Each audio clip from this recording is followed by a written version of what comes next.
pero renuncien a su pretensión de hegemonizar y homogenizar, porque ese método no viene de abajo ni de la izquierda, viene de arriba. Renuncien a obligar al otro, a la otra, al otro a ser como ustedes, a que miren lo que ustedes miran, a oír lo que ustedes escuchan y a sentir lo que ustedes sienten. Porque bien, como bien se dijo aquí, no se trata de suplir una flor ya marchita por otra. Se trata de que todos los colores y que todos los aromas alivien el paso. Ciertamente nosotros, zapatistas, no somos mejores que nadie, pero tampoco somos peores. Y la diferencia no está en quién más y quién mejor. La diferencia está en eso, en la diferencia, en su lugar, su tamaño, su espacio, su color, su historia, su riqueza.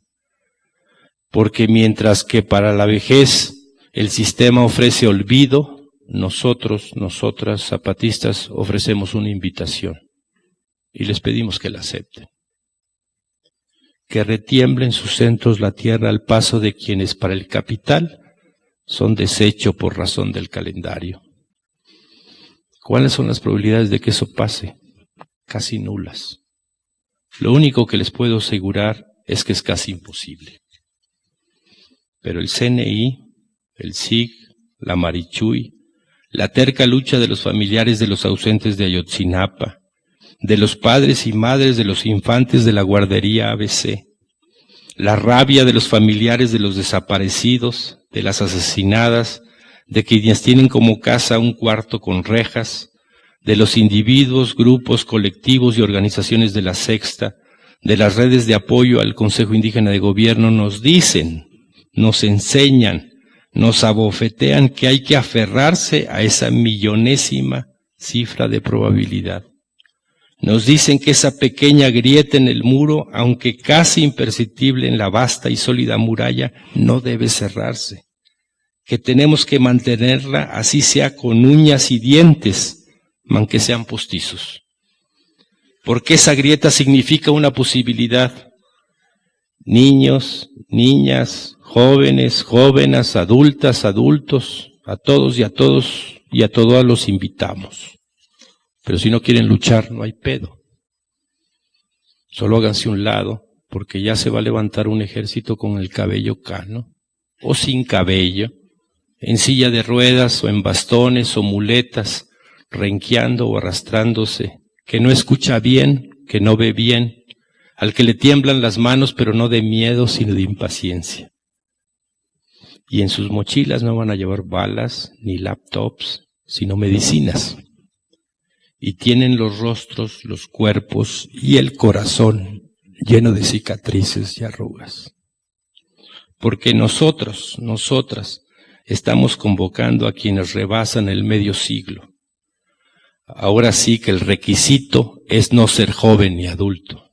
Y si son 50 años del 68, pues que no sean libros, pláticas, su conmemoración, sino lucha. Y sí, las probabilidades son mínimas, pero tal vez se abrirán entonces las tumbas y quienes murieron volverán a caminar y los desaparecidos aparecerán. Y todo ese ejército que en todos los rincones del mundo emergerá, no traerá armas de fuego, ni bombas, ni ingenios militares. Traerá algo más mortífero, más letal, más poderoso. Traerá memoria y traerá historia. Ciertamente vendrán tiempos muy difíciles, o ya los padecen en muchas partes. Y nosotros no les mentimos antes, y no veo por qué tengamos que empezar ahora. Les decimos, se va a poner peor.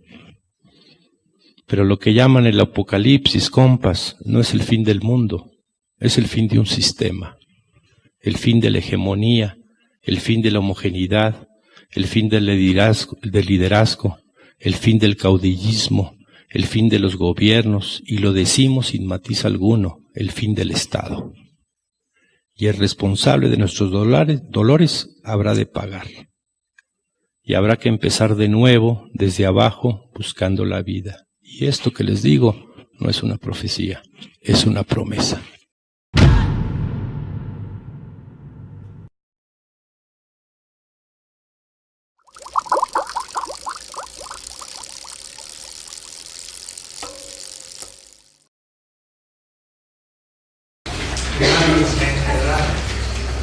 pasar a la acción es abrir la puerta de la casa, salir y hacer algo, presentarse. Y entonces ya se ve que alguien surge en el campo público y empieza a ser un factor de cambio. Y entonces, como el sistema tiene muchos intereses y estructuras, que aparece o la que aparece llama la atención y al mismo tiempo se focaliza sobre él o ella pues, los ataques de aquellos que ejercían el poder. Y por eso que es el que puede surgir primero. La acción moral es 141 y vamos a empezar ahí. Construye las instituciones y despliega el mundo. Justamente vengo del curso Filosofía del Derecho, donde como ya estamos también avanzados en el curso, ahora se trata de el cambio de las instituciones, pero ya en derecho, y hay todo un curso sobre el derecho. Aquí no, aquí eso es algo mucho más amplio, porque es lo ético, que tiene referencia a lo político, a lo económico, a lo familiar, sexual, erótico, de género, a lo de la raza. Mil no, pero muchos campos prácticos. Y cuando uno entra en uno, puede dedicarse trimestres enteros a trabajar un solo campo. Ahora estamos en la ética, es la teoría general de todos los campos prácticos. Entonces, aquí estoy a nivel ético, pero cuando me meto a un campo político y en él a la esfera del derecho, puedo hacer toda una filosofía del derecho exactamente lo mismo, praxis de liberación y de construcción institucional del derecho. Miren, por ejemplo, se ha dictado redactado y aprobado en principio una constitución de la Ciudad de México. Ustedes eligieron a representantes, fueron 60%. El 40% no son del Distrito Federal, lo nombró el gobierno central por fuera. Es decir, ya no fue un congreso constituyente, sino fue un congreso semi-constituyente, porque hubo extranjeros del distrito que se nos metieron por la ventana, o sino lo metieron para que no pudiéramos hacer las reformas que el Distrito Federal, que es lo más progresista del Estado mexicano, podría hacer. Entonces, se contó con solo el 60%, y en ellos, de distintos partidos, dos más importantes, se logró, sin embargo, una constitución que tiene algunos puntos realmente de avanzada. Pues ahora lo objetan algunos participantes de afuera y se pone entonces a la Suprema Corte de Justicia o al Congreso Nacional a que corrijan la Constitución del Distrito Federal como la Asamblea Constituyente lo hizo. Puede decir, primero no dejaron que se reunieran realmente los representantes de la ciudad, y después que hacen la Constitución, ahora le objetan que es anticonstitucional. ¿Pero anticonstitucional de qué? De la Constitución del país. ¿Se ve? Entonces, el país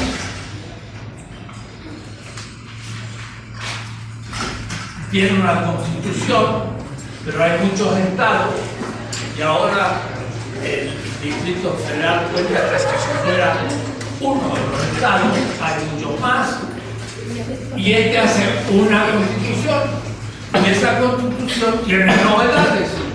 Y si tienen novedades, quiere decir que en algunos puntos no es lo mismo que la Constitución del 17, porque es nueva y justamente lo interesante es que pueda innovar para que cuando tengamos que cambiar dentro de poco la Constitución del país, podamos entonces hacer otra Constitución mejor en una situación más avanzada de México.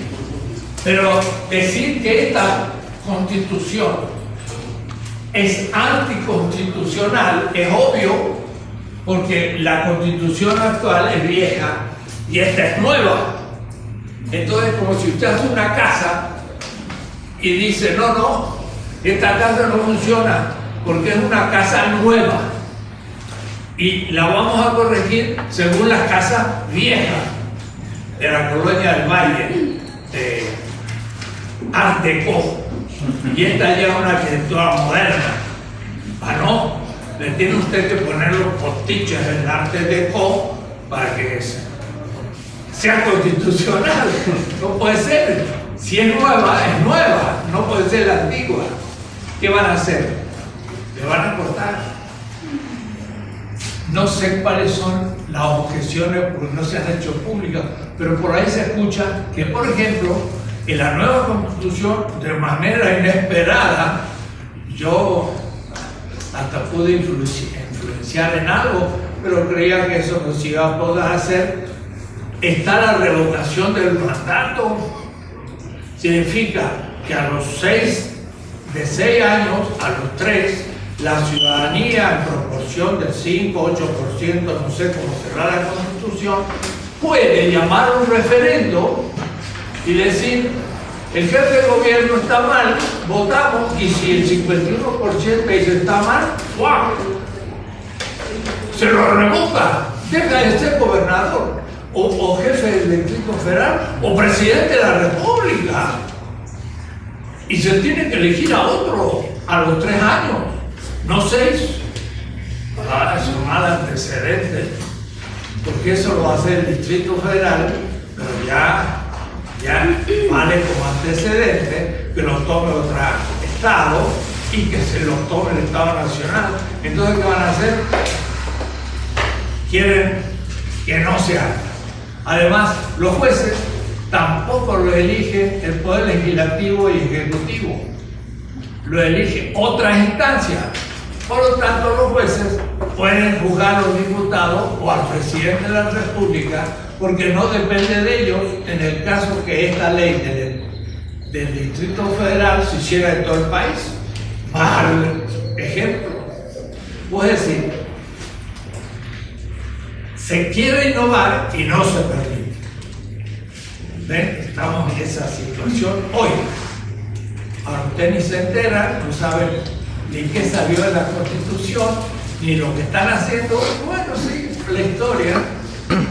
Y después andan mal las cosas y usted dice, qué mal que andan, y qué hiciste, pues nada. Y bueno, aguántate. Si no hiciste nada, pues, es que no sabía. Y bueno, uno va por la calle y si va en dirección contraria y choca con un auto, no sabía qué dirección tenía esta calle. Pues entonces no ande en auto. Porque en principio tiene que saber la dirección de las calles. Y si no, véalo antes de entrar a la calle. Usted, ciudadano mexicano, debe conocer las cosas, si no, entonces después ya no podemos quejarnos. Ese es el tema.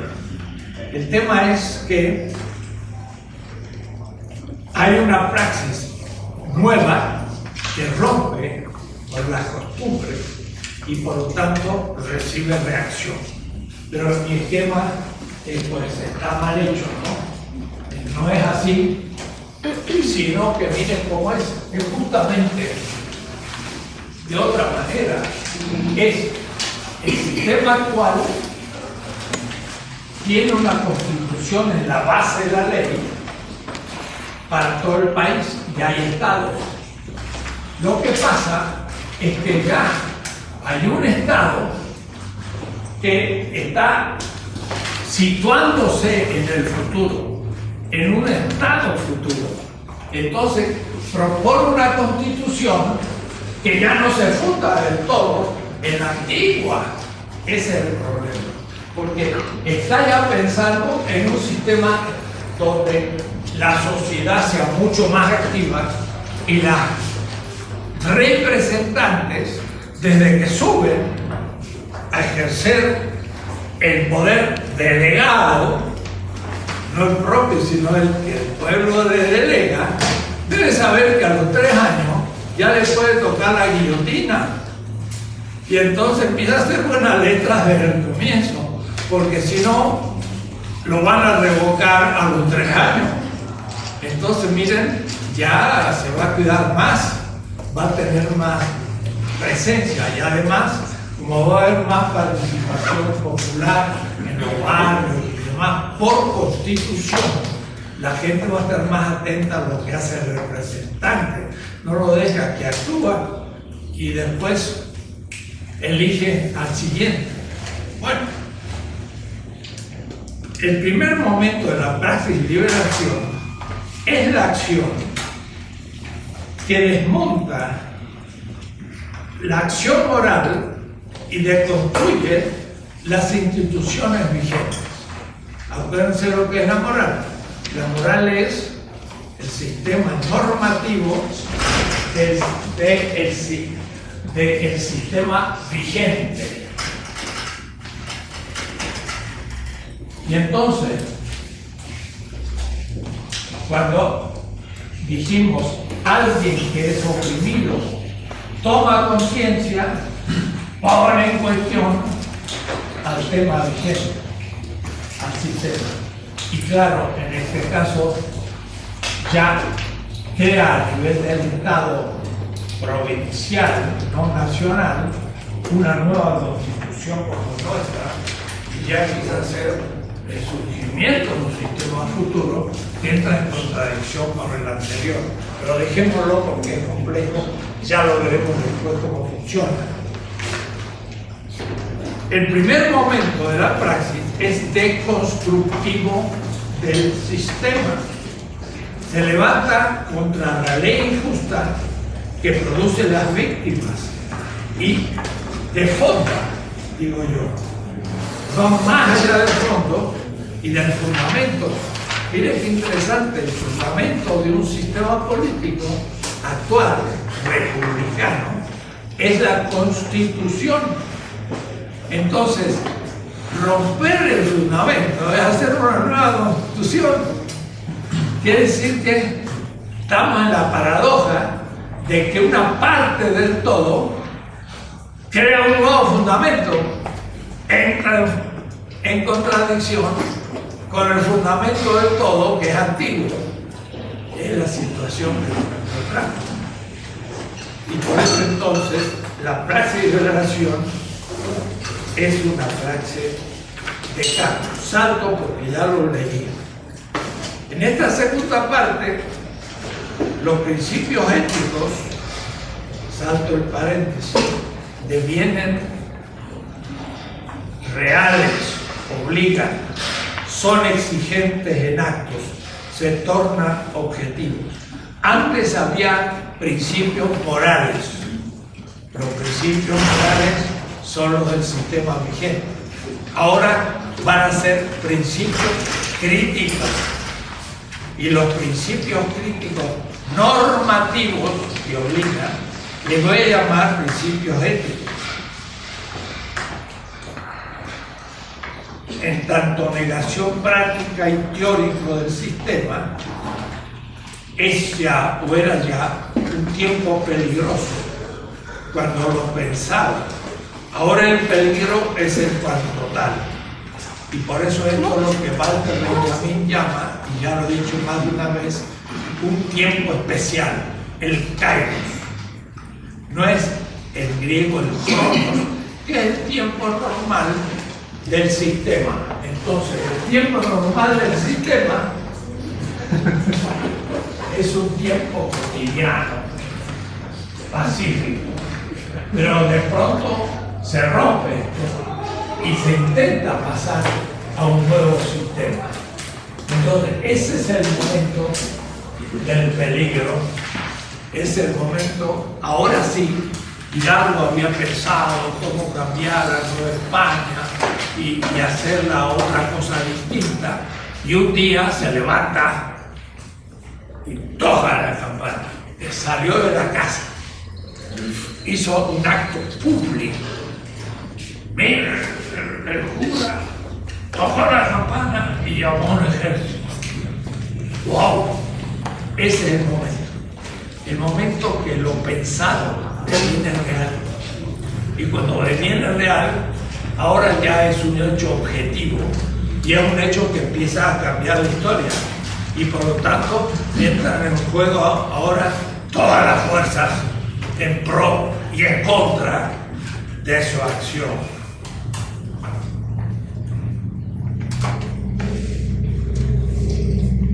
Voy más adelante.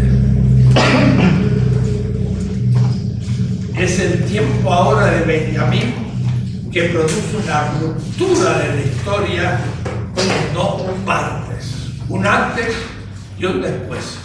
Pero es la irrupción de alguien en lo público que hace quedar la historia hasta ahora una época. Y desde ese acto empieza una historia. Justamente es el pasaje de un sistema histórico a otro momento del sistema.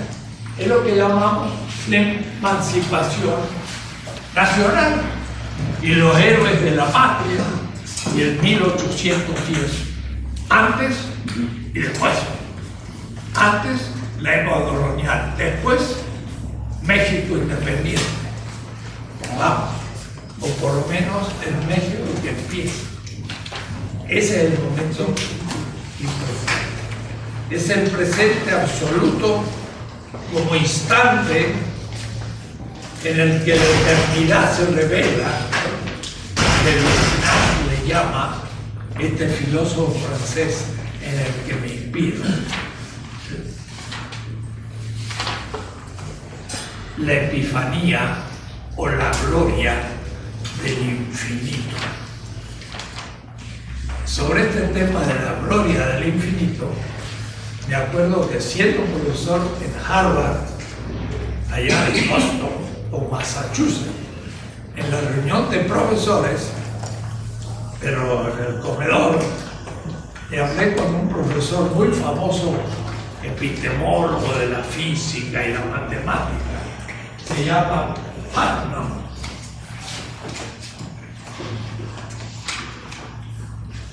Alexander Putnam. Y para admiración mía, en vez de hablar de la ciencia y otras cosas, resultó ser judío. Y entonces empezamos a hablar de temas y nos centramos en la discusión de qué significaba eso de la gloria del infinito. Un tema que a mí siempre me ha atraído por lo inesperado de su significado y su profundidad, que lo que usa Levinas, la gloria del infinito, que está aquí en la página 141, 3 líneas para abajo. Levinas lo llama la gloria del infinito. Para Putnam, infinito es algo así como Dios. Y es como la presencia de Dios en la historia. Para él, y quizás para mí. Ese momento en que, como la trascendencia irrumpe en la historia para destruir lo que el ser humano está destruyendo. Es decir, es como si Dios tuviese un proyecto de realización feliz de la humanidad. Pero el ser humano, dominando a otro ser humano, organiza un sistema. Y un sistema de dominación y hace infeliz a mucha gente.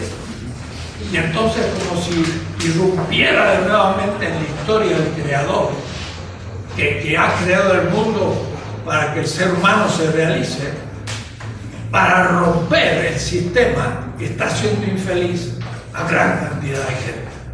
Es como si interviniera en la historia para relanzar la historia y poder destruir este sistema que es causa del mal. La irrupción del infinito. Es el momento en que Washington, y digo Washington porque como a veces fue Estados Unidos, y para eso digo Fidel Castro, dice, claro, los cubanos, revoltosos, barbaridad. Entonces, no lo nombra Fidel Castro, nombra Washington. Y entonces todos los norteamericanos dicen, mucho gusto y respeto, es un tema serio. Si digo Fidel Castro, no es serio, pero es lo mismo, porque Fidel Castro es el Washington de Cuba y Washington es el Fidel Castro de Estados Unidos. Pero como a veces no lo saben, digo Washington. ¿Están de acuerdo? Muy bien. En el momento en que Washington organiza sus huestes en el Common de Boston. Common es un terreno que en las ciudades pequeñas, pueblitos en Estados Unidos, tenían un terreno, una gran plaza, pero de hectáreas, donde iban a trabajar y producían sobre todo alimentos y demás que se repartía a la comunidad. Era un momento de trabajo comunitario, por eso le llaman el common. Era interesante porque hasta entre los indios existe lo mismo, un trabajo gratis que se hace por la comunidad. Y en ese lugar Washington empezó a entrenar a los jóvenes para saber tirar unos tiros y hacer un pequeño ejército para oponerse a los ingleses, que va a ser el origen de la independencia norteamericana. Es el momento en que Washington organiza sus huestes en el Common de Boston. Cuando Hidalgo llama con sus campanas de la iglesia de Dolores a la organización de un ejército.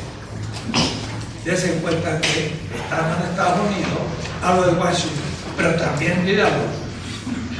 Y les entero quién es Hidalgo. No solo Washington, sino Hidalgo también.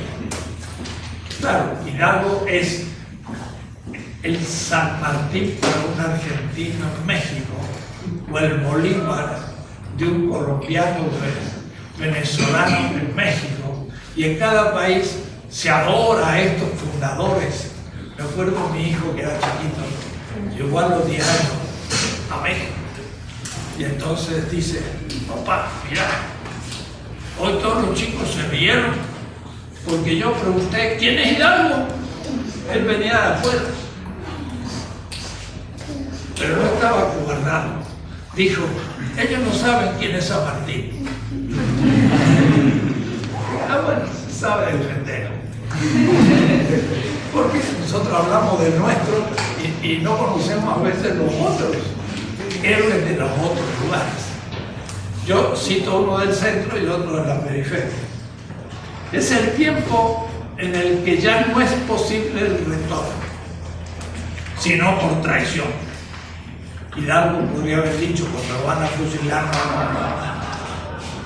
me equivoqué, pido perdón, quiero venerar al rey y dejo la lucha. Y no lo hubieran fusilado, pero él estaría muerto. Prefirió morir a traicionar. Por eso no hay retorno. Pero sí hay retorno posible, es la traición. Pero ya no sirve, la persona ha sido destituida. Es el como si no. Es una palabra griega. Osme. Hidalgo, desde el momento que toca la campana, es otro personaje. Ya no es el cura. Ahora es el jefe de un proceso. Ahora, cuando se mira al espejo, ya no es Hidalgo, es un jefe. Puede decir, ya la gente lo considera de una manera que se hace imagen para él a la que él ya debe ser fiel. Ahora es el pueblo el que le exige a él ser fiel a lo que él se jugó cuando tomó la campana. Toda su vida es como si no fuera la misma.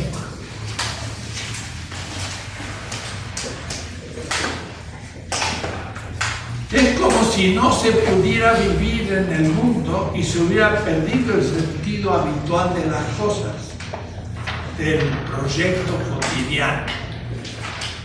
La muerte posible ronda en el horizonte y le transfiere en cada instante el sentido de lo sagrado, de los santos, del fin de fines. En cualquier momento lo puede matar. Entonces cada día es un día eterno. Por eso que son instantes donde la vida cotidiana pierde el sentido y se transforma en algo muy distinto, que uno añora después, cuando ha dejado de vivir esa situación. Eran tiempos dramáticos donde uno también estaba elevado a otro nivel.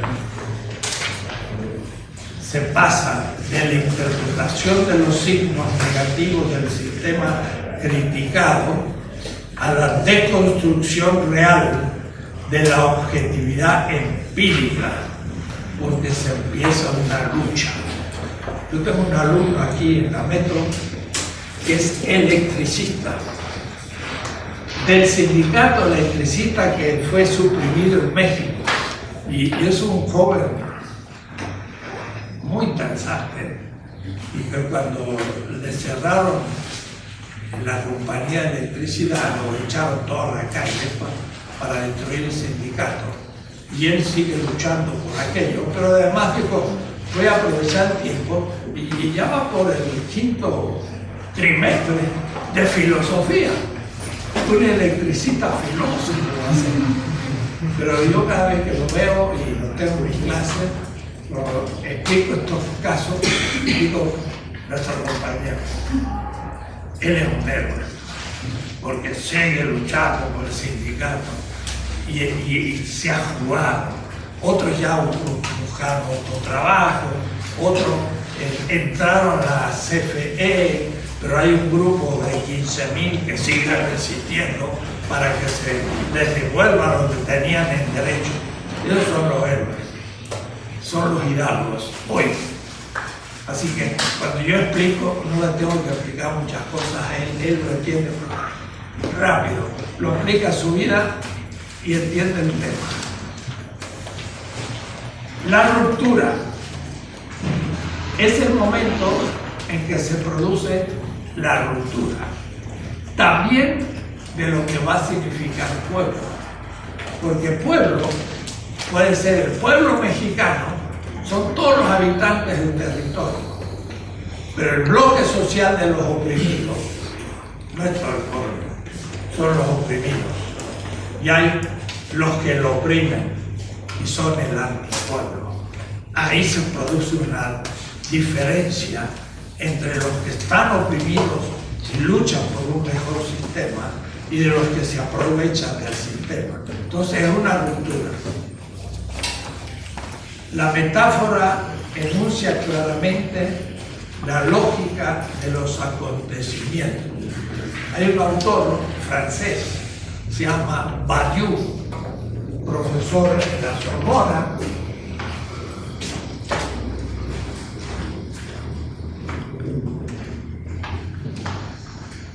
que habla del événement en francés, el acontecimiento. Es un acontecimiento justamente que se produce en un momento y que cambia la historia. Esa ruptura es el acontecimiento. En 1810, septiembre, es una ruptura y es un acontecimiento fundacional del nuevo sistema, porque aunque está afincado en los oprimidos, es el comienzo del sistema futuro de México ya no será Nueva España. Y ese hace todo un trabajo, dos tomazos, en sentido del acontecimiento. Como en el mundo hay una situación y esa situación deviene un acontecimiento y ese acontecimiento cambia la vida completamente de los actores de ese acontecimiento. Todo comienza por la interpelación al dominador y metafóricamente traigo un texto semita, metafóricamente, y que me sirve a la filosofía. Deja salir a mi pueblo, le dice Moisés al faraón. Le dice Hidalgo al rey de España. Porque faraón es cualquier dominador y Moisés es cualquier liberador en la historia. La historia se relee en cada etapa. Yo la releo. Y cambian los faraones, pero no cambia la estructura del acontecimiento. Deja salir a mi pueblo. Pero los opresores aumentan los sufrimientos de los esclavos explotados y por lo que el hiperdulos, esta es una palabra que usa Giorgio Agamben, un autor italiano que vive ahora, profesor de Venecia, muy importante filósofo político, Agamben.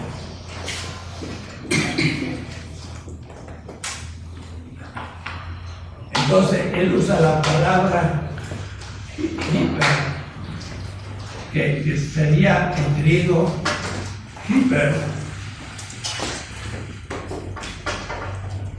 duros.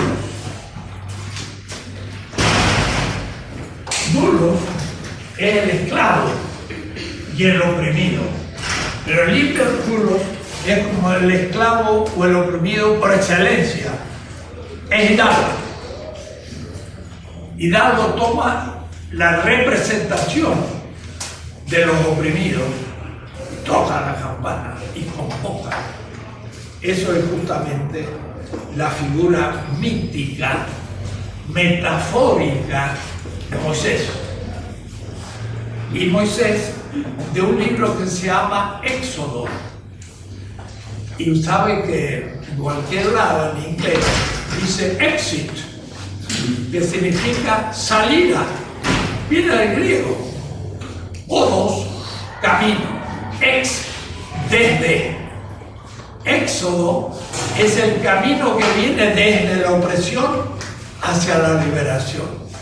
El libro del Éxodo es un libro mítico de un pueblo que siendo esclavo se libera. No crean ustedes que fue en Egipto. No crean ustedes que fue en la época de Ramsés. Además, Moisés es un nombre egipcio y no hebreo. Moisés, Ramsés es egipcio. Lo que pasa es que es un relato mítico de la liberación de un pueblo. Parece que históricamente era en el siglo XII que en las montañas de Israel un grupo de jueces se llamaban, o si ustedes quieren, guerrilleros, luchaban contra los indios europeos, los que tenían armas de hierro. Y por eso la épica historia de que estaban los indoeuropeos con sus armas de hierro, sus corazas y todo, y enfrente de ellos estaban los pueblos palestinos, uno de sus tribus que se llamaban los Ibrit, y se enfrentan a una batalla, pero en vez de enfrentarse, dicen, pues mejor hagamos que un filisteo y un hebreo se enfrenten, y el que gana ganó la batalla. Los filisteos tenían un monstruo enorme que se llamaba Goliat, y los palestinos, porque Israel era una de las tribus palestinas, no tenían a nadie que pudiera luchar, pero lo aceptaron, lo dijeron, bueno, ya estamos perdidos, lo aceptan. Y entonces estaban los dos ejércitos y sale el gran soldado indoeuropeo del hierro. ¿Y quién ahora sale de los palestinos que estaban en la montaña? Pues nada, todos aguardados. Y sale un joven de unos 20 y tantos años. Y sale así como está nomás. Y lo enfrenta al gran guerrero. ¿Se los he contado ya? No. Bueno, ustedes lo han escuchado 1000 veces. Lo voy a teatralizar hoy. Porque sale como está. Pero se va acercando y la gente dice, lo va a cortar en 5 pedazos al pobre muchacho. Pero iba muy seguro. Y cuando lo tiene a distancia de su onda, nadie había visto que tenía una onda, saca una piedra. Y como era pastor, tenía mucho tiempo. Y entonces, ¿qué hace el pastor? Está mirando el cielo, contemplando las cosas sabias. Se ve que él apuntaba, ¡pah! Y tiraba a 10 metros, a 20 metros, a 30 metros y pegaba justo donde ponía su piedra. Cuando lo tiene a distancia, saca su piedra, ¡pah! Y se la pone en la frente y el monstruo cae vencido. Era el débil que vence al fuerte. La metáfora de la liberación de los pobres. Es una metáfora, pero es una metáfora de la fuerza ética del que tiene la razón y de la corrupción del que tiene fuerza, pero no tiene consigo la razón. Son historias no históricas, son relatos míticos que después va a recibir mucha tradición en los pueblos semitas y se va a pasar a los judíos y a los cristianos y a los mahometanos y hoy llega a las escuelas. Pero es una historia de este momento en que el oprimido empieza a salir.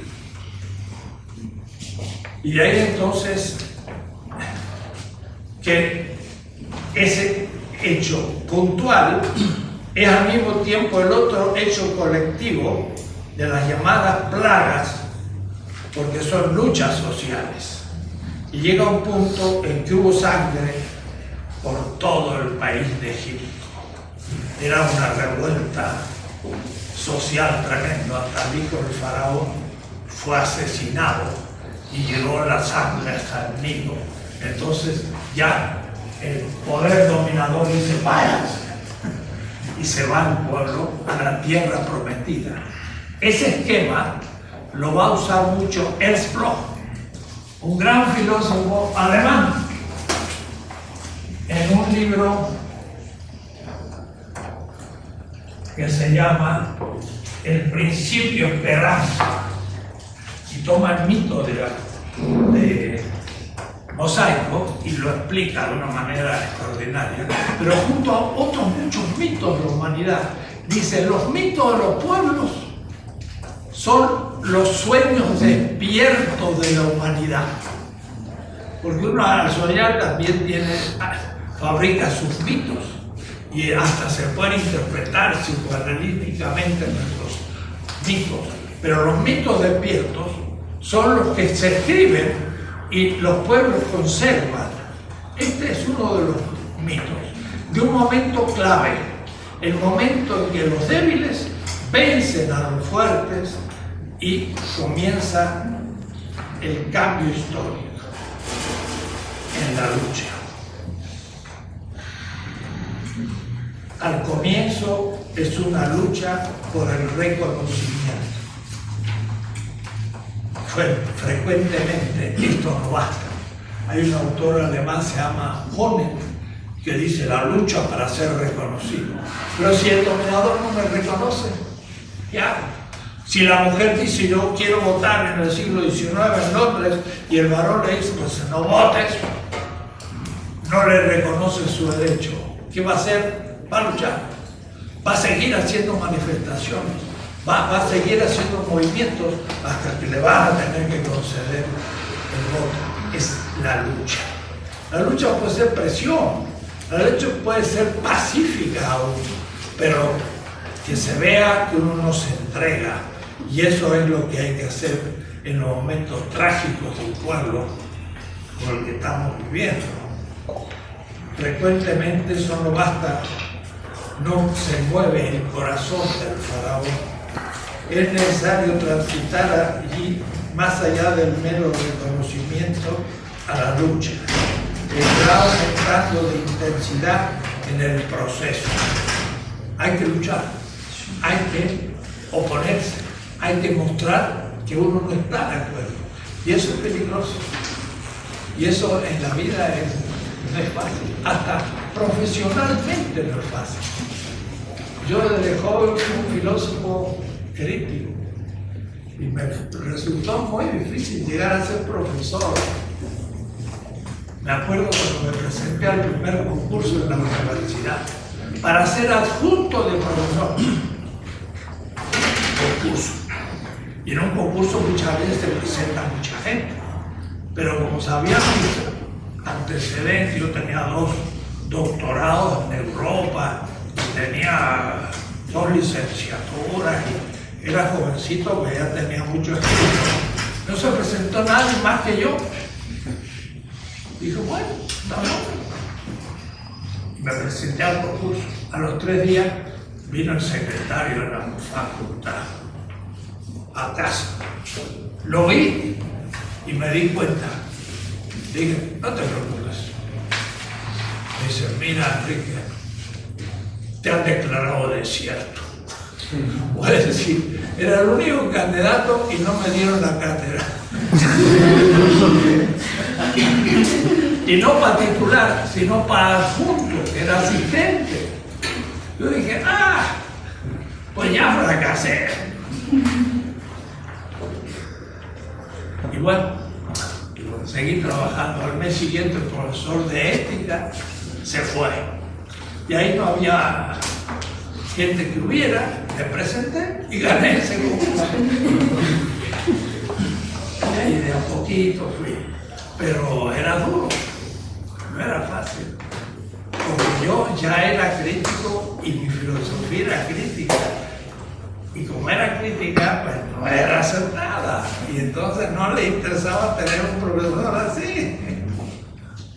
Entonces no hablo en lugar de otros, hablo en mi lugar. Bien, sigamos. 11:13. Estamos entonces ante la siempre repetida cuestión de la violencia. La violencia represora contra el derecho del otro se enfrenta a la coacción legítima del oprimido que lucha por su liberación sin violar el derecho del otro. Hidalgo se levanta contra el rey, sí, pero no para violar los derechos del rey, porque simplemente dice, no eres rey nuestro, porque nosotros teníamos nuestras autoridades y además tenemos derecho a nosotros nombrar nuestras autoridades. Así que te ha rogado un derecho que no tienes. No me levanto contra ti, sino porque has sobrepasado tus derechos contra mis derechos. La violencia es el que usa la coacción contra el derecho del otro. Es el rey. Es la conquista de América. Eso es violencia. Fue contra el derecho de los indígenas que llegó a Europa aquí y los españoles y ocupó esas tierras en nombre de la civilización o el cristianismo u otros motivos, pero Bartolomé Las Casas, que era un hombre inteligente, dice, la única manera que ustedes podrían, nosotros los españoles, podríamos haber ocupado estas tierras es con argumentos racionales y buenas maneras.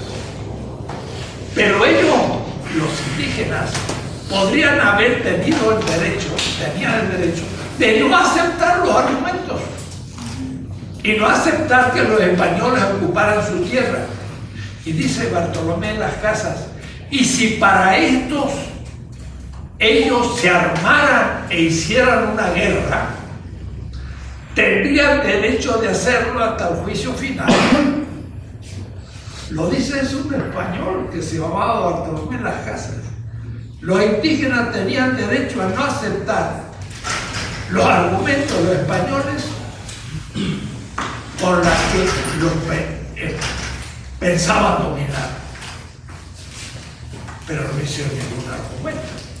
Les mataron sus caballos, sus perros y sus soldados y los hicieron añicos a los ejércitos indígenas, mintiéndole a muchos otros y haciendo aliados que estaban en contra de los aztecas y liquidando el imperio azteca, pero también después liquidando a todos los que habían sido sus aliados y dominando aquello con violencia. La violencia es contra el derecho del otro. Pero la defensa que hizo Cuauhtémoc no era violencia, era coacción legítima, era defensa. Entonces ahí se plantea un tema ético, porque se habla de una guerra justa. No, no hay guerra justa. Toda guerra es siempre mala. Pero hay dos ejércitos. Y hay un ejército bueno y uno malo. El bueno es el que defiende al inocente y no ataca. El malo es el que ataca. ¿Quién atacó? El que vino de afuera y fue español. El ejército azteca se defendió. Usó coacción, pero era ética. El español fue injusto, era un acto malo, porque oprimió al otro contra su derecho. No toda coacción es mala. Hay que saber cuál es cuál. Porque si no Hidalgo, al organizar un ejército, tendría que ser un tipo malo. Mató a españoles, pero él no los mató. Él quiso independizar el país y los españoles mataban y él tenía que defender al pueblo. Y entonces no quería matar, pero había muerto. Pero no era su intención. Su intención era, váyanse y se acabó, no hay nada más muerto. Pero ellos no se iban a ir porque sacaban de aquí muchas riquezas. Entonces vean ustedes como ya podemos empezar a tratar muchos temas concretos y ver que no es como se encuentra tan rápido la cosa. La violencia es mala. La coacción que usó Hidalgo haciendo un ejército no fue violencia, fue coacción legítima porque defendió a los inocentes que eran violentamente tratados. Bien, estamos ante la violencia represora del centro de Europa sobre todas las colonias de la tierra.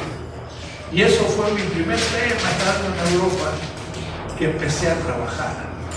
La modernidad surge en Europa, pero al mismo tiempo surge la colonialidad. Puede decir, Europa empieza a crecer desde el mundo colonial que explota. Y la primer colonia en serio fue México, de la modernidad. Entonces, ahí hay un tema actualísimo. Estoy en este momento escribiendo sobre eso. La modernidad. Hay que modernizarse. Hay que estudiar qué es la modernidad. Porque la modernidad tiene cosas muy notables y positivas, pero tiene cosas muy negativas y hay que también advertirlas. La extinción de las condiciones de la vida está produciendo la ciencia, la tecnología y la modernidad. ¿Cómo vamos a parar el aumento de la temperatura en la Tierra? ¿Cómo lo vamos a parar? Y si no paramos eso, la temperatura va a subir y va a llegar un momento que va a extinguir la vida. ¿Y cómo vamos a parar eso? estamos justo en medio del problema. Y entonces la ciencia descubre cosas, qué bello, qué importante, positivo. ¿Cuáles son los efectos negativos? Ecológicos. Produce aumento de la temperatura. Eso, ¿cómo lo vamos a evitar? No sabemos. Es que haber que cambiar todo el sistema. Hay que cambiar todo el sistema. Y entonces, para hacer un nuevo sistema, vamos a tener que revisar los principios de la ciencia y la tecnología. Y no se hace crítica de cómo estamos manejando la ciencia y sobre todo la tecnología y sobre todo al servicio de la economía que está al servicio del mercado. Y entonces, como yo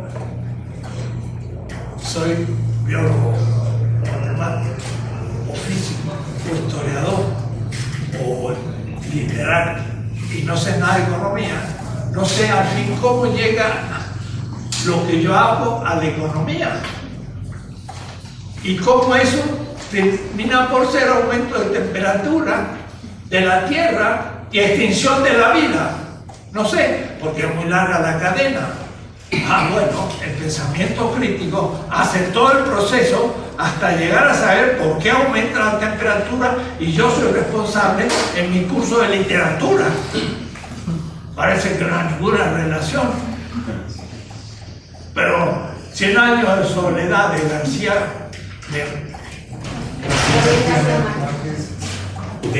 Gabriel García Márquez sí habla críticamente de eso. Es una literatura crítica, porque habla de un pequeño pueblito de Colombia que estaba junto a la explotación petrolera y como no diciéndole, hace una crítica al sistema. Quiere decir que sí tenía conciencia crítica y no era cualquier literatura, y así lo demás. O es decir, todo lo que hacemos está relacionado y podemos o no ser principio de transformación.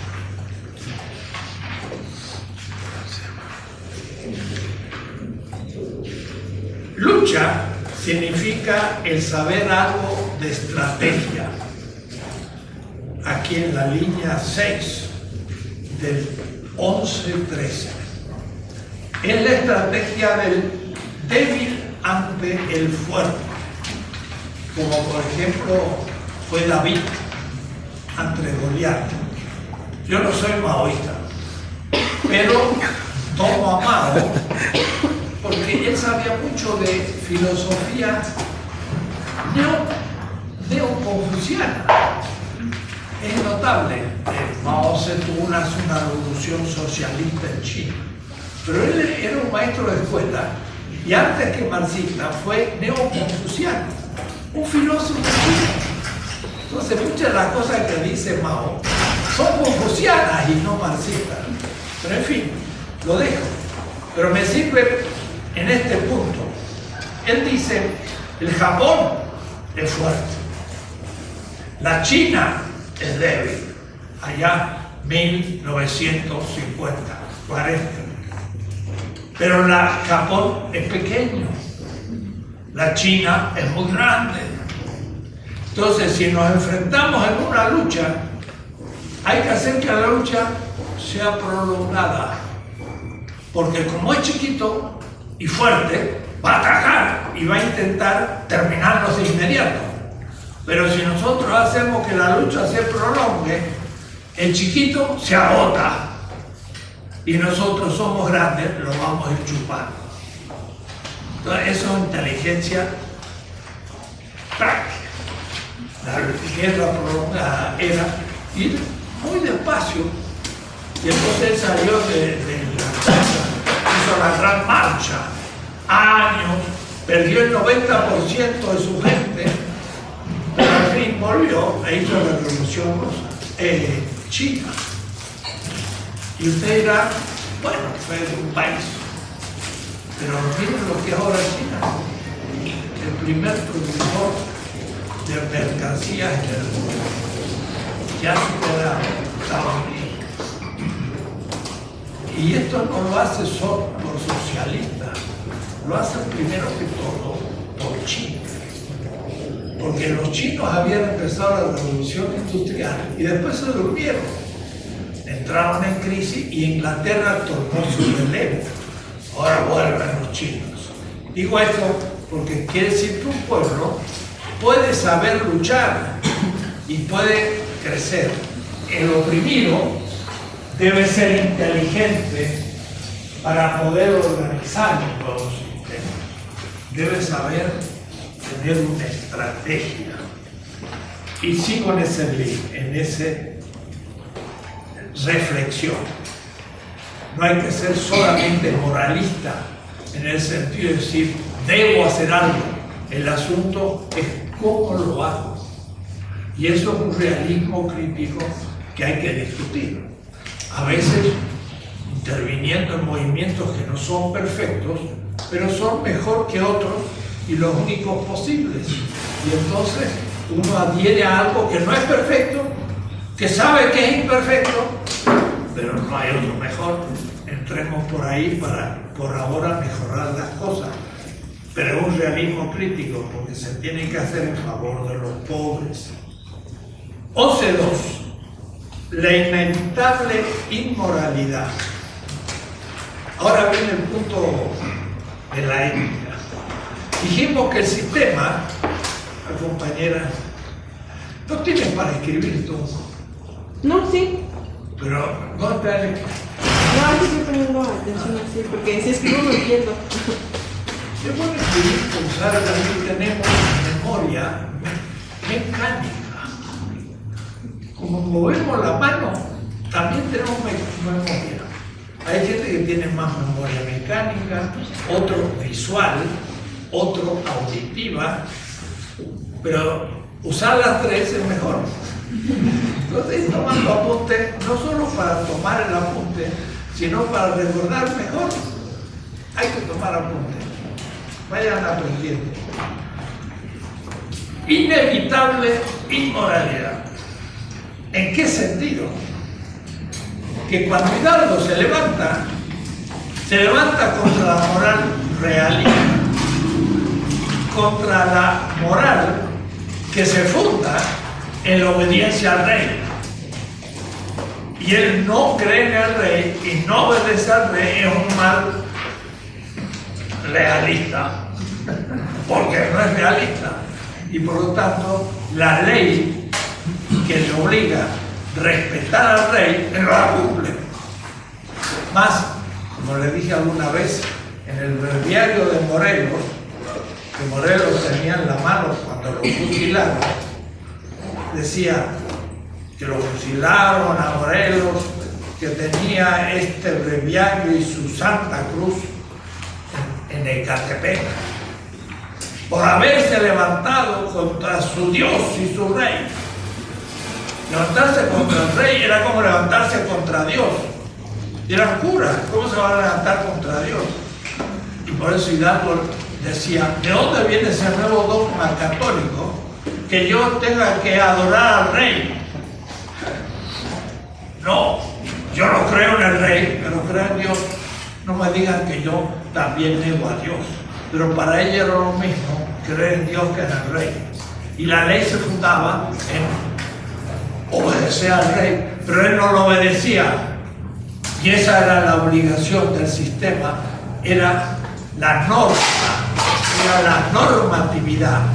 Por lo tanto, Hidalgo era ilegal. Lo he dicho 1000 veces. No respetó las leyes de India. ¿Por qué? ¿Se acuerdan por qué? Es de cajón, es de sentido común. No es de saber historia, es saber pensar. ¿Por qué Hidalgo no respetó las leyes de India? Compañeros universitarios. Porque las impuso el rey. ¿Cómo? La española. Porque las impuso la corona española. Porque las puso la corona española. Porque la ley de India incluye el que debo respetar al rey. Y si yo quiero liberarme del rey, no puedo respetar la ley, porque me obliga a respetar al rey. Es de cajón, de sentido común. Entonces, al no levantarse contra el rey, era ilegal. Estaba contra la ley, pero además era inmoral, porque estaba contra la moral del sistema, como la hemos definido. ¿Y qué era la moral del sistema? La normatividad vigente, realista. Entonces, miren qué notable, el héroe es necesariamente inmoral e ilegal. Y también lo fue un tal Jesucristo. Estaba en contra de la ley y en contra del sistema. Por eso lo crucificaron. Lo que pasa es que los que se llaman cristianos, eso hacen todo lo posible para que no los crucifiquen, por supuesto. Pero ni saben quién tienen por fundador. Porque el fundador sí que era alguien importante e interesante. Los sucesores son todos más o menos traidores. Porque nadie lo va a crucificar. No nos van a crucificar. Porque respetamos la ley y la moral vigente, y al oprimido le sigo oprimido. Y yo que me salve. Y entonces no me van a crucificar. Si me juego por el oprimido, me pueden crucificar como el sindicato electricista o los padres de los 43 o todas las cosas que pasan en México. ¿Se dan cuenta? Bueno.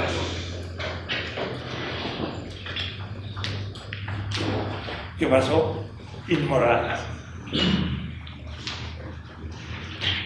Y como ya les dije más de una vez, pero ahora lo repito, en el 1123 de la página 144, ese es el tema que hoy se estudia, y que lo estudia especialmente el gran filósofo italiano Giorgio Agamben, en el caso de Pablo de Tarso.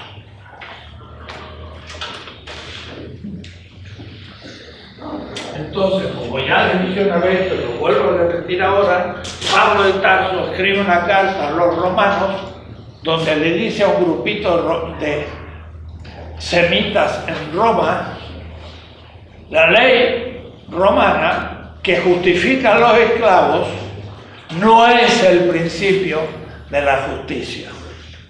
Usted puede cumplir la ley y ser injusto, porque la ley dice que hay esclavos. Es bueno, porque cumple la ley, pero tiene esclavos. ¿Cómo hacer para liberar al esclavo? Tengo que decir, la ley es injusta. Entonces la ley no es fundamento de justicia, con lo cual destruyó la legitimidad de la ley en sí misma. La ley romana no fundaba la praxis de lo que criticaban a un imperio esclavista, como la ley de India no justificaba el querer liberarse de España, y el querer liberarse de España era en contra de la ley. Por lo tanto, un acto de justicia como liberarse de España está en contra de la ley. La ley no es el principio de la justicia. ¿Cuál es el principio? Entonces dice Pablo, es la fe. Pero cuidado, ¿qué es la fe? La fe, ya lo he dicho más de una vez, la fe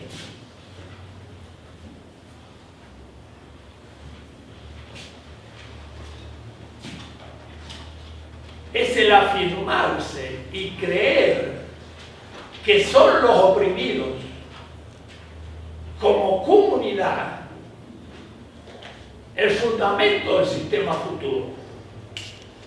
el creer que son los actores transformadores de la historia. Esa es la fe. Creen que pueden hacer el nuevo sistema. Cuando Hidalgo tocó la campana, tenía fe de que iban a cambiar el sistema. Pues si no hubiera tenido fe, no lo hubiera tocado. Hubiera dicho, estamos vencidos, compañeros, soportemos las cosas, porque aquí no se salva nadie. Pero dijo, no, podemos luchar, tengo fe. Y eran unos pobres, como David. Pero le pegaron con la piedra en el centro. ¿Por qué? Porque tenía razón. Entonces, Pablo de Tarso dice, el fundamento de la justicia no es la ley, porque puede ser injusta, pero es el consenso de los oprimidos que creen poder ser el fundamento de un nuevo sistema. Es un tipo bien interesante este Pablo, pero estaba en el siglo II y los filósofos de los epicúreos, estoicos y demás del siglo III nos pasamos después de un salto a Descartes en el siglo XVII. Del siglo III al XVII no hay filosofía, pero Pablo de Tarso está en el siglo II y no es considerado filósofo hasta ahora. Ahora empezamos a considerarlo como un teórico filosófico. Lo hemos descubierto. Eso es lo que piensa Agamben, Zizek, Taubes, Badiou y una cantidad de gente. Es un tema muy actual. Yo le llamo la paulomanía, porque todos hablan de Pablo. No en México, porque todavía no ha llegado el tema, pero en Estados Unidos, Francia y en algunos otros lugares. Ese es el tema. El que se plantea ante el sistema ya no puede respetar la ley injusta. Y miren qué interesante entonces con respecto a la nueva ley. La nueva ley, por ejemplo, del Distrito Federal propone revocación del mandato. No puede la antigua ley aceptar esa nueva ley, la pone en cuestión. Y por eso que vamos a ver qué hacen. Todavía no sabemos. Antes del fin del trimestre vamos a saber qué pasó.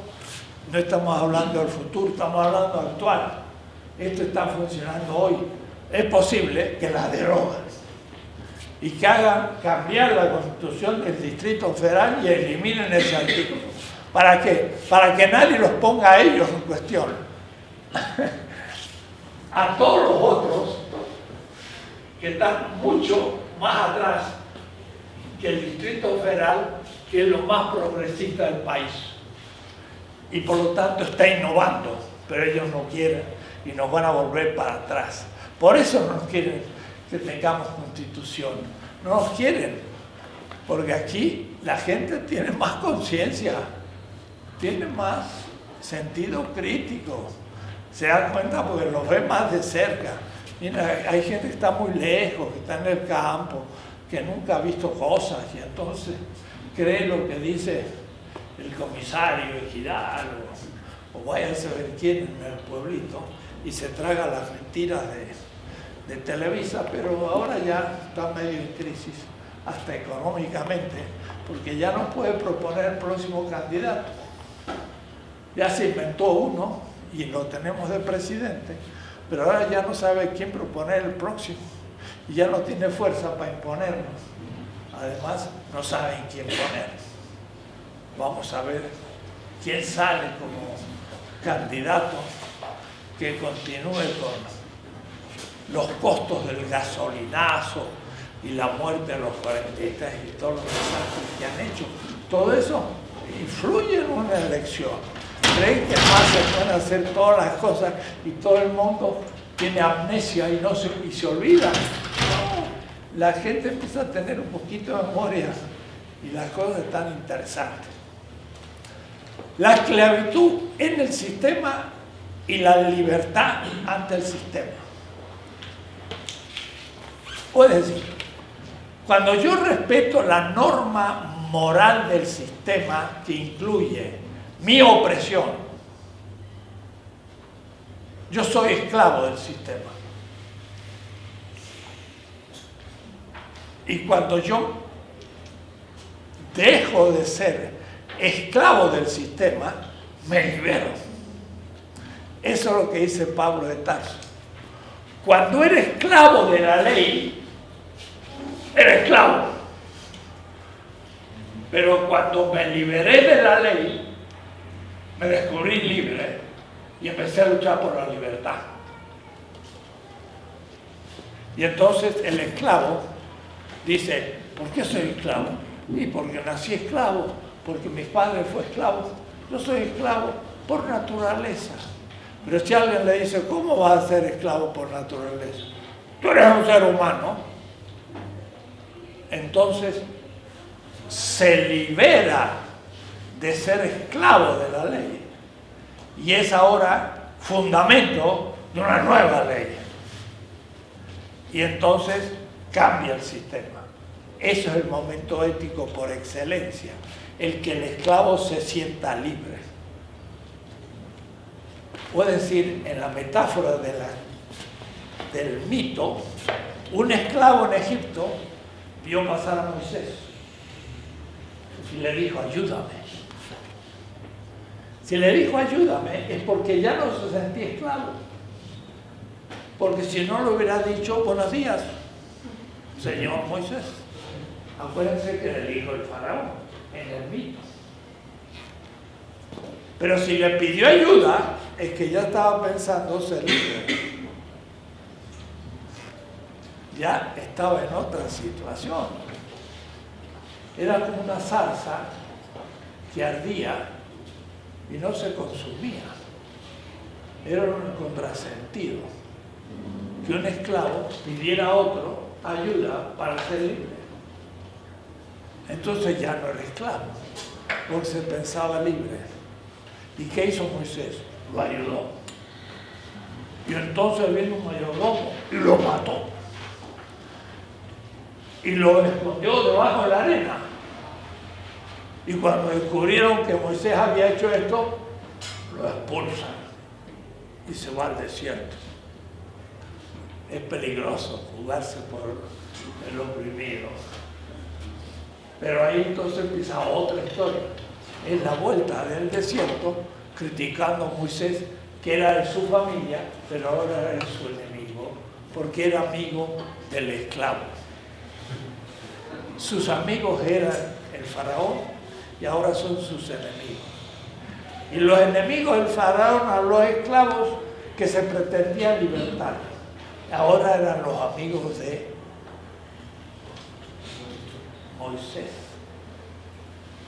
Eso yo lo trato en un artículo largo que dicté en Jerusalén al siglo de nacimiento de Emanuel Levinas. Nació en 1905 y en 2005 nos invitaron algunos filósofos y entonces yo traté ese tema. Y el tema era el siguiente: Levinas, siendo judío y habiendo descubierto el tema del otro, ¿pudo considerar en Israel al palestino su otro? Y le costó. No lo vio con claridad. Y entonces ahí yo hice una crítica a mi maestro Levinas en Jerusalén. Y la mitad estaba en favor y la otra mitad estaba en contra y me miraba feo. En pleno Jerusalén, preguntarle a los judíos, ¿hemos tratado al palestino como otro? Que es justamente la exigencia del pensamiento semita. Fue un momento tenso. pero yo no iba ahí a hablar de cualquier tema, sino a hacer una conciencia ética en favor de los palestinos, de mi querido pueblo judío. Difícil, pero eso es funcionar como funcionaban los profetas. Profesor, tengo una duda. Bueno, con respecto a lo que acaba de mencionar de Moisés, Moshe. bueno, costumbre, ¿no? La clase pasada estábamos hablando de la diferencia entre liberación y emancipación, pero, sí, pero después dijo algo, dijo una diferencia entre lo que es redención y lo que es salvación. Lo que pasa es que me quedé un poco ahí con la espinita porque Franz Rosenzweig escribió su libro La estrella de la redención, pero digo, ya no le encuentro sentido, o es redención o qué es, porque mencionaba que la redención es pagar a alguien para que liberara a un esclavo. Me parece que es eso, redención. Esa es una. Y la otra, sí, bueno, con respecto al comentario que lo que mencionó ahorita, claro, por supuesto que, la gente en Israel que está en el poder, un Benjamín Netanyahu, por ejemplo, son las personas opresoras, por supuesto, eso no se puede negar, pero las personas, digamos, el otro 50% que está a favor de, digamos, de un pueblo palestino, que debe de ser, es el judaísmo ortodoxo. Son los que realmente sí no tienen ni siquiera lo que se llama Teudat Zebut o la credencial para votar, porque están en contra de ese Estado. Y bueno, yo ahí me incluiría, ese es un comentario. Muy bien. Sí, no, esos temas ahí son urticantes. Sí. Una cosa, ¿has leído La estrella de la salvación? Sí. ¿Los 3 tomos o No. el GAR? No, pues creo que salió en un solo tomo en Sígueme. Sí, ahí también publiqué yo, Sí. Método para una filosofía. Es un gran autor y muy difícil, Sí. porque es bravo.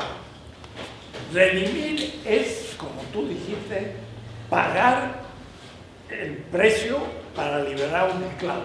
Sí. Si van a la Real Academia, el diccionario, redimir, pagar el precio para liberar a un esclavo. Eso es algo así como liberarlo, justamente. Y la palabra liberación viene de ahí, liberar al esclavo. Salvar es algo más amplio, porque puede ser tomado en un sentido metafórico, salvar de la enfermedad a alguien, cumplirlo plenamente. Entonces, no es lo mismo salvación, que sería el poder recibir, en el caso de la tradición semita, la bendición de Dios como felicidad, que liberar al esclavo. Entonces, redención es más acotado, es algo muy preciso. Salvación es algo mucho más amplio, pero también la salvación puede ser considerada como liberación, que significa salir de la esclavitud. Ciertamente yo de ahí saco mis categorías, que no son griegas, como casi toda la filosofía. Pero lo que pasa es que la filosofía griega, por ser indoeuropea, que son un tipo muy especial de pueblo, que ser los invasores que tenían el caballo y el hierro, es la edad del hierro, los indoeuropeos, porque había una edad del bronce, donde todo se hacía con bronce, 2000, 3000 años antes de la era común. En el primer milenio ya se hacen presentes los jinetes que invaden las estepas con caballo y con armas de hierro, con arados de hierro, con los instrumentos del manejo del caballo de hierro y sobre todo las herraduras de hierro. El caballo sin la herradura a los 500 kilómetros perdió las uñas, ya no puede correr. Cuando le pusieron la herradura andaba miles de kilómetros. Entonces el hierro fue una revolución tremenda y estos pueblos invaden los pueblos semitas y son los indoeuropeos. Los griegos es un pueblo indoeuropeo, son dominadores de los agricultores. Y de ahí entonces que la filosofía griega es una filosofía de dominación. Y en Grecia existía la esclavitud. Y los filósofos, Aristóteles, era libre. Pero cuando trata al esclavo, dice, el esclavo es por naturaleza esclavo. No es humano. Claro, cuidado. Es humano el que vive en la ciudad. Pero la palabra polis es griega. Es humano el que vive en la ciudad griega. Y el que no vive en la ciudad griega es bárbaro. Más allá del muro de la ciudad están los bárbaros. Entonces es una filosofía de la dominación. En cambio, la filosofía semita, que son beduinos del desierto, no hay clases sociales, no es una ética urbana, sino de la hospitalidad del desierto, pero es igualitaria y mucho más exigente desde un punto de vista ético y demás. Entonces yo descubrí que como profesor, como estudiante de ética, y hice mi doctorado y demás, estudiamos a todos los griegos, pero a mí me digo, esto no lo puedo aceptar.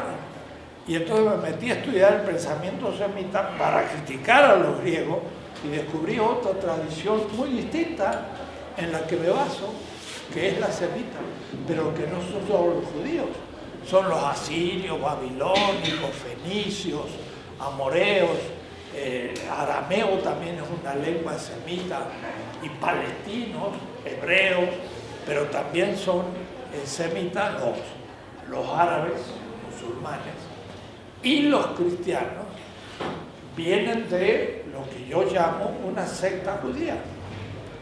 El cristianismo primitivo es una secta judía. Pues decir, si quieren, una comunidad judía 100%. Los cristianos somos originariamente judíos. El fundador judío, su madre, los 12 discípulos, todo. Lo único que era distinto a la sinagoga. Entonces ahí hay todo ahora una reinterpretación de muchas cosas, porque en el fondo el judaísmo y el cristianismo son dos comunidades que surgen de un mismo tronco, que es el judaísmo del templo que desaparece en el 70. Ese desapareció. Y la sinagoga tampoco es el judaísmo del templo. Era ya un judaísmo que había surgido en el VI siglo antes de la era común en Babilonia, donde empezaron a vivir como extranjeros en muchas ciudades y entonces se adaptaron a una vida que cuando desapareció el templo de Jerusalén siguieron, y fue la sinagoga hasta hoy. Sí. Y en cambio el llamado cristianismo es otro grupo judío que se va a meter, los elitistas, va a aceptar a los que los judíos llamaban goín, que van a ser pueblos, y ahí entonces va a empezar una dialéctica distinta, lo que se va a llamar los mesiánicos o los cristianos. En fin, eso he estudiado yo bastante, tengo tomos enteros sobre estos temas históricos. Bueno, entonces estamos, voy a pasar a los 12.4, que puede ser interesante. Pues tengo una duda. Bueno, yo había entendido que, por ejemplo, la filosofía griega, que ellos consideraban el esclavo, pero porque era esclavo de sus vicios. Porque supuestamente el griego lo que ponía en alto era que el hombre pudiera vivir con sus virtudes, vivir en la justicia. Entonces no era tanto como que fueran opresores, sino que decían que el hombre era preso de sus vicios. A eso se referían, ¿no? Con el sentido de ser esclavos. Mira,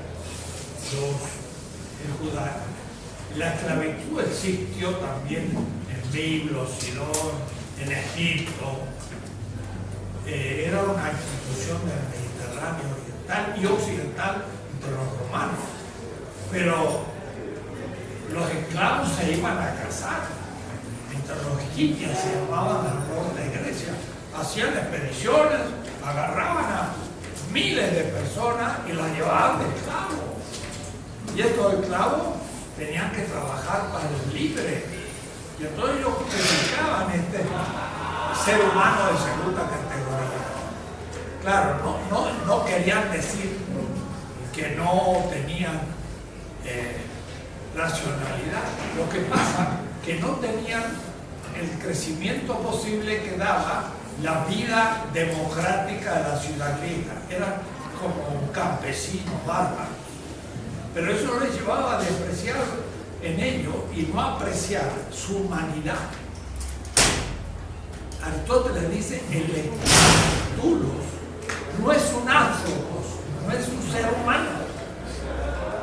Y la mujer lo es en potencia, el varón es realmente humano. Y el niño también.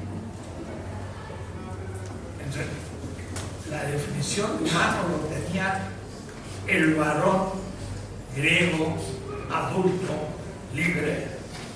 Los demás eran modos destituidos de humanidad. Sí era dominio.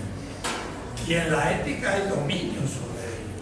Aristóteles en la política muestra muy claro. ¿Y qué decir el Imperio Romano? El Imperio Romano tenía casi el 50% de la población esclava, que trabajaba para los libres. Iba las legiones en la Galia, la tomó César después de heroicas batallas, y se trajo cientos de miles de esclavos que se distribuían en los campos y que trabajaban para los romanos gratis. Y cuando justamente no pudieron tener esclavos, empezó a venirse abajo el imperio. Y al fin fueron los germanos los que tomaron el reemplazo del imperio. Los últimos emperadores eran germanos y ya no eran italianos, no eran romanos, porque eran más fuertes que los propios italianos que estaban en la decadencia. La esclavitud ha sido muy dura, pero la moderna, la peor de todas. Y hasta 1888, el occidente ha tenido esclavos. Y en el Commonwealth, Inglaterra, ha aceptado la esclavitud. John Locke acepta el esclavo, gran filósofo, fundador del liberalismo, da las razones por las que el esclavo es esclavo. Y también John Locke justifica la conquista de América y unas cosas horribles. Pero los filósofos leen la parte buena y la mala como que no la leen. Yo, al contrario, de los autores leo aquello que no se lee y dicen cosas horribles, los europeos y los griegos. Entonces, por eso soy muy crítico. Pero lo mío vale mundialmente hoy, no vale para Europa solo, porque también vale para los chinos y para los hindúes y para los bantúes. Y estamos en una etapa muy bonita, muy abierta, con muchas cosas. Y se hizo a la hora. Voy a partir del 11.4, porque me interesa mucho el ateísmo ante el fetichismo del sistema moral. Van a ver que ahí voy a romper un poco lo que quiero. Muy bien.